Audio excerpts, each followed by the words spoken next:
ನಗರದ ಪ್ರಸಿದ್ಧ ರಸ್ತೆ. ಅಲ್ಲಿ ಎದುರು ಬದುರು 2 ರೆಸ್ಟೋರೆಂಟ್ ಇತ್ತು.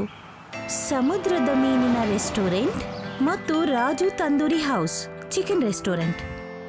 ಎರಡೂ ಕಡೆ ಗ್ರಾಹಕರ ಒಳ್ಳೆಯ ಗುಂಪಿರ್ತಿತ್ತು. ಆದ್ರೆ ಈ ನಡುವೆ ರಾಜುವಿನ ರೆಸ್ಟೋರೆಂಟ್ನಲ್ಲಿ ಹೆಚ್ಚು ಗುಂಪು ಸೇರಕ್ ಶುರು ಆಯ್ತು. ಇದನ್ನ ನೋಡಿ ಗೋಪಾಲನಿಗೆ ಹೊಟ್ಟೆ ಉರಿ ಆಯ್ತು.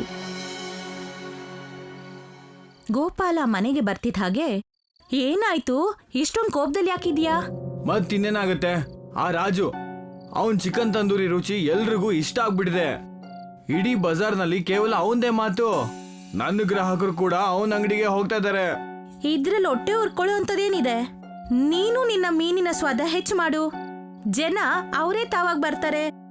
ರಾಜು ತನ್ನ ಕಿಚನ್ ನಲ್ಲಿ ತಂದೂರಿ ಮಸಾಲಾನ ಟೇಸ್ಟ್ ಮಾಡ್ತಿದ್ದ. ಆಗ ಒಬ್ಬ ಗ್ರಾಹಕ ಇದ್ದಕ್ಕಿದ್ದಾಗೆ ಒಳಗಡೆ ಬರ್ತಾನೆ. ಅಯ್ಯೋ ರಾಜು ಅಣ್ಣ, ನಿಮ್ಗೆ ಗೊತ್ತಾ ಆಚೆ ಏನ್ ಹಾಕಿದ್ದಾರೆ ಅಂತ? ಏನಾಯ್ತು? ರಾಜು ಮೀರಾ ಹೊರಗಡೆ ಬರ್ತಾರೆ ಮತ್ತೆ ಎದುರುಗಿದ್ದ ಗೋಪಾಲನ ರೆಸ್ಟೋರೆಂಟ್ನ ನೋಡ್ತಾರೆ.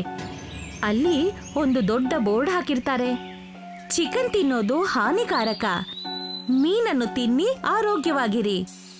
ಈ ಗೋಪಾಲ್ಗೆ ಇಷ್ಟೊಂದು ಧೈರ್ಯ ಎಲ್ಲಿಂದ ಬಂತು? ಮೊದಲು ಯೋಚನೆ ಮಾಡು, ಅವನ್ ಯಾಕೆ ಹೀಗ್ ಮಾಡ್ದ ಅಂತ. ಯಾಕೆ ಹಾಗೆ ಮಾಡದ್ನ ಕ್ಲಿಯರ್ ಆಗಿ ಗೊತ್ತಿದೆ. ನನ್ನ ವ್ಯಾಪಾರ ಅವನಿಗಿಂತ ಚೆನ್ನಾಗಿ ಆಗ್ತಾ ಇದೆ, ಅದಕ್ಕೆ ಅವನಿಗೆ ಹೊಟ್ಟೆ ಉರಿ ಅಷ್ಟೇ. ಈಗ ಅವನಿಗೆ ಪಾಠ ಕಲಿಸ್ಲೇಬೇಕು. ನನ್ಗೆ ಯಾಕೋ ಇದೆಲ್ಲ ಸರಿ ಕಾಣ್ತಿಲ್ಲ. ನೀನು ನಿನ್ನ ಸ್ವಾದ ಮತ್ತು ಸೇವೆ ಬಗ್ಗೆ ಗಮನ ಕೊಡು. ಇಲ್ಲ ಮೀರಾ, ಅವನು ಈ ಆಟ ಆಡಿದ್ರೆ ನಾನು ಈಗ ತೋರಿಸ್ತೀನಿ ರಾಜು ಕೂಡ ಯಾವುದಕ್ಕೂ ಕಮ್ಮಿ ಇಲ್ಲ ಅಂತ. ಗೋಪಾಲ ತನ್ನ ಕಸ್ಟಮರ್ ಜೊತೆ ಬ್ಯುಸಿಯಾಗಿರ್ತಾನೆ. ಅಷ್ಟೊತ್ತಿಗೆ ರಸ್ತೆಯ ಮತ್ತೊಂದು ಬದಿ ಗಲಾಟೆ ಶುರುವಾಗತ್ತೆ. ಗೋಪಾಲ ಹೊರಗಡೆ ಬರ್ತಾನೆ ಮತ್ತೆ ನೋಡ್ತಾನೆ, ರಾಜು ತನ್ನ ರೆಸ್ಟೋರೆಂಟ್ನ ಮುಂದೆ ಮತ್ತೊಂದು ದೊಡ್ಡ ಬೋರ್ಡ್ ಹಾಕ್ಸಿರ್ತಾನೆ. ಮೀನಿನಲ್ಲಿ ಬರೀ ಮುಳ್ಳೆ ಇರತ್ತೆ, ನಿಜವಾದ ರುಚಿ ಚಿಕನ್ ತಂದೂರಿನಲ್ಲಿರತ್ತೆ. ಒಳ್ಳೆದೇ ಮಾಡ್ದೆ ರಾಜು, ಇದು ಕೇವಲ ಶುರು ಅಷ್ಟೇ.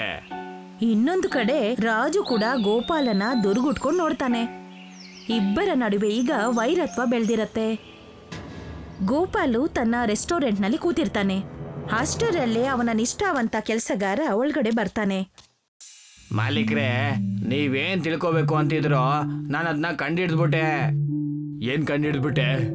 ರಾಜು ಅವನ್ ಚಿಕನ್ ತಂದೂರಿಗೆ ಯಾವ ಮಸಾಲೆ ಹಾಕ್ತಾನೋ ಅದು ವಿಶೇಷವಾಗಿರೋ ಮಸಾಲೆ. ಒಂದ್ ವೇಳೆ ನಮ್ಗೆ ಆ ಸೀಕ್ರೆಟ್ ರೆಸಿಪಿ ಸಿಕ್ಬಿಟ್ರೆ ನಾವು ಕೂಡ ತಂದೂರಿ ಫಿಶ್ ಮಾಡ್ಬಿಟ್ಟು ಅವನಿಗೆ ಕಾಂಪಿಟೇಷನ್ ಕೊಡ್ಬೋದು. ಅದ್ಭುತ. ಆದ್ರೆ ಆ ಮಸಾಲೆನ ಹೇಗ್ ತರೋದು? ನಾನ್ ಅನ್ಕೊಂಡೆ ನಾನು ರಾಜು ಅಂಗಡಿಗೆ ಒಬ್ಬ ಗ್ರಾಹಕನಾಗಿ ಹೋಗ್ತೀನಿ, ಮತ್ತೆ ಹೇಗಾದ್ರೂ ಮಾಡಿ ಅಡ್ಗೆ ಮನೆಗೆ ಹೋಗ್ತೀನಿ. ಒಂದ್ಸಲ ಏನಾದ್ರೂ ಅಡ್ಗೆ ಮನೆಗೆ ಹೋಗ್ಬಿಟ್ರೆ ಮಸಾಲೆ ರಹಸ್ಯ ಕೂಡ ಗೊತ್ತಾಗ್ಬಿಡುತ್ತೆ.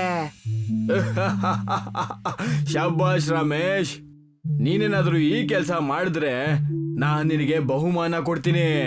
ಅವನಿಗೆ ಪೂರ್ತಿಯಾಗಿ ನಂಬಿಕೆ ಇತ್ತು, ಈಗ ಅವನು ರಾಜು ನನ್ನ ಸೋಲಿಸ್ತೀನಿ ಅಂತ.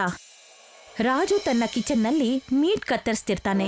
ಅಷ್ಟರಲ್ಲಿ ಒಬ್ಬ ಕೆಲಸದವನು ಒಳಗಡೆ ಓಡಿ ಬರ್ತಾನೆ. ಮಾಲೀಕ್ರೆ, ಆಚೆ ವಿಚಿತ್ರವಾದ ಘಟನೆ ನಡೆದಿದೆ. ಈಗೇನಾಯ್ತು? ನೋಡಿ ಪೇಪರ್ ಅಲ್ಲಿ ಏನ್ ಬರ್ದಿದ್ದಾರೆ ಅಂತ. ಸಮುದ್ರ ಮಾಲೀಕ ಗೋಪಾಲ್ ಅವ್ರ ಡಾಬಾ ಚಿಕನ್ ಆರೋಗ್ಯಕ್ಕೆ ಒಳ್ಳೇದಲ್ಲ ಅಂತ. ಮೀರಾ ಇದನ್ನೆಲ್ಲ ನೋಡಿ ಟೆನ್ಷನ್ ಆಗತ್ತೆ. ರಾಜು, ನಾನು ಹೇಳ್ತಿದ್ನಲ್ವಾ, ನಿಮ್ಮಿಬ್ಬರ ಜಗಳ ಬೇರೆ ದಾರಿಗೆ ಹೋಗ್ತಿದೆ. ಈಗ ಒಳ್ಳೇದು ಕೆಟ್ಟದ್ದು ಉಳಿದಿಲ್ಲ ಮೀರಾ, ನಾವು ಈ ಯುದ್ಧದಲ್ಲಿ ಗೆಲ್ಲೇಬೇಕಾಗತ್ತೆ. ಆದ್ರೆ ನಾವು ಕೂಡ ಗೋಪಾಲ್ ಮಾಡಿದ ತಪ್ಪನ್ನೇ ಮಾಡ್ತಾ ಹೋದ್ರೆ ಏನಾಗತ್ತೆ? ಅವ್ರಿಗೂ ನನ್ಗೂ ವ್ಯತ್ಯಾಸ ಏನು? ಮೀರಾ, ನಿನಗೆ ನಾನು ಈ ರೀತಿ ಮಾಡ್ತಿರೋದು ಇಷ್ಟ ಇಲ್ಲ ಅಂದ್ರೆ ನೀನ್ ಮಧ್ಯೆ ಬರಕ್ ಹೋಗ್ಬೇಡ. ಮೀರಾ ಸುಮ್ನಾಗ್ತಾಳೆ. ಆದ್ರೆ ಅವಳಿಗೆ ಏನೋ ವಿಚಿತ್ರ ಅನ್ಸತ್ತೆ. ಅವಳಿಗನ್ಸತ್ತೆ ಈ ಜಗಳದಲ್ಲಿ ಬೇರೆ ಇನ್ನೇನೋ ಆಗ್ತಿದೆ ಅಂತ. ಆದ್ರೆ ಅದು ಇನ್ನು ಯಾರಿಗೂ ಗೊತ್ತಿಲ್ಲ ಅಂತ.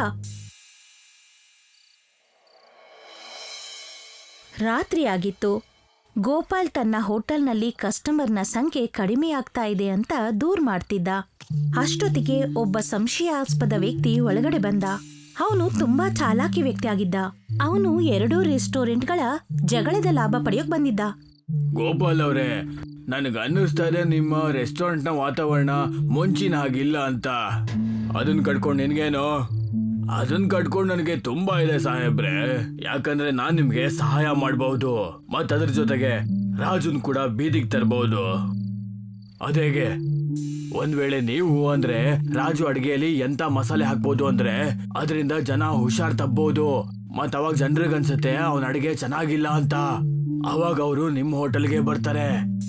ಗೋಪಾಲ ಇದನ್ನ ಕೇಳಿ ಯೋಚಿಸೋದಿಕ್ಕೆ ಶುರು ಮಾಡ್ದ. ಮತ್ತೊಂದ್ ಕಡೆ ಮೀರಾಳಿಗೆ ಈ ಮನುಷ್ಯನ ಮೇಲೆ ಸಂಶಯ ಬಂದಿರತ್ತೆ. ಅವಳು ಇವನನ್ನ ದೂರದಿಂದಲೇ ನೋಡ್ತಿರ್ತಾಳೆ. ಇವಳು ಏನ್ ಮಾಡ್ತಾನೆ ಅನ್ನೋದನ್ನ ನೋಡ್ಬೇಕು ಅಂತ ಅವಳು ನಿರ್ಧರಿಸ್ತಾಳೆ.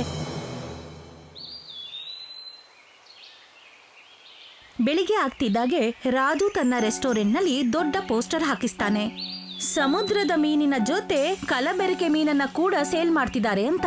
ಇದನ್ನ ನೋಡಿ ಗೋಪಾಲನ ಕೋಪ ನೆತ್ತಿಗೆ ಇರತ್ತೆ. ಇದು ತುಂಬಾ ಅತಿ ಆಗೋಯ್ತು.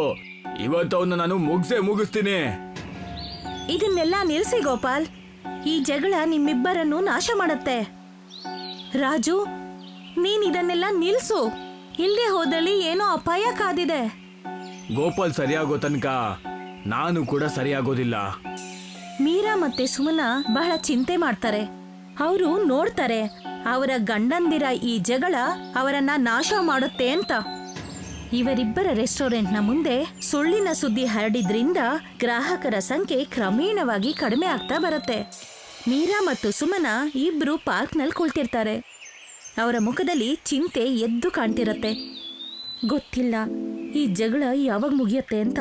ಗೋಪಾಲ ಅಂತೂ ದಿನ ರಾತ್ರಿ ಇದನ್ನೇ ಯೋಚನೆ ಮಾಡ್ತಿರ್ತಾನೆ, ರಾಜುನ ಹೇಗ್ ಸೋಲ್ಸೋದು ಅಂತ. ರಾಜು ಕೂಡ ಇದನ್ನೇ ಮಾಡ್ತಿದ್ದಾನೆ. ನನಗನ್ನಿಸ್ತಿದೆ ಅವರಿಬ್ಬರನ್ನು ಯಾರೋ ಎತ್ಕಟ್ತಿದ್ದಾರೆ ಅಂತ. ಏನ್ ಹೇಳ್ತಿದ್ಯಾ? ಆ ರವಿ ಮೇಲೆ ನಂಗೆ ಸಂಶಯ ಇದೆ. ಅವನ್ ಬಂದಾಗ್ಲಿಂದ ಇಬ್ಬರ ಜಗಳ ಜಾಸ್ತಿನೇ ಆಗ್ತಾ ಇದೆ. ಆದ್ರೆ ಅವನು ಹಾಗೆ ಯಾಕೆ ಮಾಡ್ತಾನೆ ನನಗ್ ಗೊತ್ತಿಲ್ಲ. ಆದ್ರೆ ಇದನ್ನಂತೂ ನಾವು ಕಂಡುಹಿಡಿಯಲೇಬೇಕು. ಮೀರಾ ಮತ್ತು ಸುಮನ ಇಬ್ಬರು ರವಿನ ಹಿಂಬಾಲಿಸ್ತಾರೆ.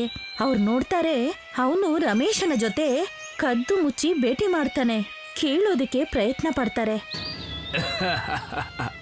ನೋಡು ರಮೇಶ್, ನಮ್ಮಿಬ್ರು ಕೆಲ್ಸ ಇದೇ ಆಗಿತ್ತು. ಇಬ್ರು ಮಧ್ಯೆ ಎಷ್ಟು ಜಗಳ ಆಗ್ಬೇಕು ಅಂದ್ರೆ ಇಬ್ರು ರೆಸ್ಟೋರೆಂಟ್ ಕೂಡ ಮುಚ್ಚುವಂತ ಪರಿಸ್ಥಿತಿ ಬರ್ಬೇಕಾಗಿತ್ತು. ಮತ್ ನಾನು ಅವರಿಬ್ರು ಗೆಳೆತನಕ್ಕೆ ಬೆಂಕಿ ಇಡುವಂತ ಕೆಲ್ಸ ಮಾಡ್ಬಿಟ್ಟೆ. ಸರಿಯಾಗೇ ಮಾಡಿದ್ವಿ. 2 ರೆಸ್ಟೋರೆಂಟ್ ಬಂದಾದ್ಮೇಲೆ ನಮ್ಮಿಬ್ರು ಮಾಲೀಕರನ್ನ ಈ ಜಾಗದಿಂದ ಓಡಿಸಿ ನಮ್ಮ ಹೊಸ ಹೋಟೆಲ್ ಓಪನ್ ಮಾಡೋದಕ್ಕೆ ಅವಕಾಶ ಸಿಗುತ್ತೆ. ಮೀರಾ ಮತ್ತು ಸುಮನ ಇದನ್ನ ಕೇಳಿ ಶಾಕ್ ಆಗ್ತಾರೆ. ಅವ್ರಿಗೆ ಅರ್ಥ ಆಗತ್ತೆ ರವಿ ಮತ್ತು ರಮೇಶ ಒಬ್ಬ ಬಿಸ್ನೆಸ್ ಟೈಕೂನ್ಗಾಗಿ ಕೆಲಸ ಮಾಡ್ತಿರ್ತಾನೆ ಅಂತ. ಅವನು ಈ ಜಾಗದಲ್ಲಿ ಒಂದು ದೊಡ್ಡ ಹೋಟೆಲ್ನ ಓಪನ್ ಮಾಡಕ್ಕೆ ಕಾಯ್ತಿರ್ತಾನೆ. ಅಂದ್ರೆ ಈ ಜಗಳ 3ನೇವರ ಲಾಭಕ್ಕಾಗಿತ್ತಾ? ಮತ್ತೆ ನಾವೆಲ್ಲ ಅವನ್ ದಾಳಕ್ ಬಿದ್ಬಿಟ್ವಿ. ನಾವಿದನ್ನ ತಡಿಲೇಬೇಕು. ಮಾರನೇ ದಿನ ಮೀರಾ ಮತ್ತೆ ಸುಮನ ತಮ್ಮ ಗಂಡಂದ್ರಿಗೆ ಬುದ್ಧಿ ಹೇಳೋದಕ್ಕೆ ಶುರು ಮಾಡ್ತಾರೆ. ಮೊದ್ಲು ರಾಜು ಮತ್ತು ಗೋಪಾಲ ಜಗಳ ಆಡೋದಿಕ್ ಶುರು ಮಾಡ್ತಾರೆ. ಇಬ್ಬರ ಮಧ್ಯೆ ಮೀರಾ ಮಾತಾಡೋದಿಕ್ಕೆ ಶುರು ಮಾಡ್ತಾಳೆ. ಸಾಕು, ಇಬ್ಬರದು ಅತಿ ಆಯ್ತು. ನೀವೀಗ ನಮ್ಮ ಮಾತನ್ ಕೇಳಿಲ್ಲ ಅಂದ್ರೆ ನೀವಿಬ್ರು ನಾಶ ಆಗ್ಬಿಡ್ತೀರಾ. ಏನರ್ಥ? ಅಂದ್ರೆ ರವಿ ಮತ್ತು ರಮೇಶ ನಿಮ್ಮಿಬ್ಬರನ್ನು ಸೇರಿ ಗೂಬೆ ಮಾಡಿದಾನೆ. ಮೀರಾ ಮತ್ತು ಸುಮನ ರವಿ ಮತ್ತು ರಮೇಶರ ಕುತಂತ್ರವನ್ನ ಹೇಳ್ತಾರೆ. ಈ ಮಾತನ್ನ ಕೇಳಿ ಇಬ್ರಿಗೂ ಶಾಕ್ ಆಗತ್ತೆ. ಇದರ ಅರ್ಥ ಏನು ಅಂದ್ರೆ ನಮ್ಮಿಬ್ರ ಜಗಳದಿಂದ ಇನ್ನೊಬ್ರಿಗೆ ಲಾಭ ಆಗ್ತಾ ಇದೆ. ಮತ್ ನಾವು ನಮ್ಮ ದ್ವೇಷದಿಂದ ಎಷ್ಟು ಕುರುಡ್ರಾದ್ವಿ ಅಂದ್ರೆ ಇದು ನಮಗ್ ಕಾಣಿಸ್ಲೇ ಇಲ್ಲ. ರಾಜು ಮತ್ತೆ ಗೋಪಾಲ ಮೀರಾ ಮತ್ತೆ ಸುಮನ್ ಜೊತೆ ಸೇರಿ ಒಂದ್ ಪ್ಲಾನ್ ಮಾಡ್ತಾರೆ. ಈ ರವಿ ಮತ್ತು ರಮೇಶನನ್ನ ಕರೆಸ್ತಾರೆ. ಮತ್ತೆ ಅವ್ರಿಗನ್ಸತ್ತೆ ಅವರ ಯೋಚನೆ ಫಲಕಾರಿಯಾಗ್ತಿದೆ ಅಂತ.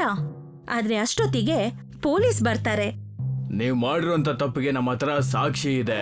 ಈಗ ಇಬ್ರು ಸೀದಾ ಜೈಲಿಗೆ ಹೋಗ್ತೀರಾ. ಪೊಲೀಸರು ಅವರಿಬ್ಬರನ್ನು ಹಿಡ್ಕೊಂಡು ಜೈಲ್ಗೆ ಹಾಕ್ತಾರೆ. ರವಿ ಮತ್ತು ರಮೇಶ ಸಿಕ್ಕಾಕೊಂಡ್ಮೇಲೆ ಗೋಪಾಲ ಮತ್ತು ರಾಜು ಒಬ್ಬರನ್ನೊಬ್ರು ನೋಡ್ತಾರೆ. ಇನ್ನು ಮುಂದೆ ಜಗಳ ಬೇಡ. ನಾವಿಬ್ರು ನಮ್ಮ ರೆಸ್ಟೋರೆಂಟ್ಗಳನ್ನ ಓಪನ್ ಮಾಡೋಣ. ಕಷ್ಟಪಟ್ಟು ಇಬ್ರು ದುಡಿಯೋಣ. ಖಂಡಿತವಾಗ್ಲು ದ್ವೇಷದಿಂದ ಯಾರು ಗೆಲ್ಲೋದಿಲ್ಲ. ನಿಜವಾದ ಗೆಲುವು ರುಚಿ ಮತ್ತೆ ಶ್ರಮದಲ್ಲಿದೆ. ಸುಮನ್ ಮತ್ತು ಮೀರಾಳಿಗೆ ನೆಮ್ಮದಿ ಸಿಗತ್ತೆ. 2 ರೆಸ್ಟೋರೆಂಟ್ಗಳು ಮೊದಲನೇ ಆಗಿ ಕಂಗೊಳಿಸಕ್ ಶುರು ಆಗತ್ತೆ ಮತ್ತು ಕಸ್ಟಮರ್ಸ್ಗಳ ಗುಂಪು ಕೂಡ ಹೆಚ್ಚಾಗತ್ತೆ. ಇಬ್ರು ಕೂಡ ಪ್ರತಿಸ್ಪರ್ಧಿಗಳೇ ಆಗಿದ್ರು, ಆದ್ರೆ ನಿಷ್ಠಾವಂತರಾಗಿ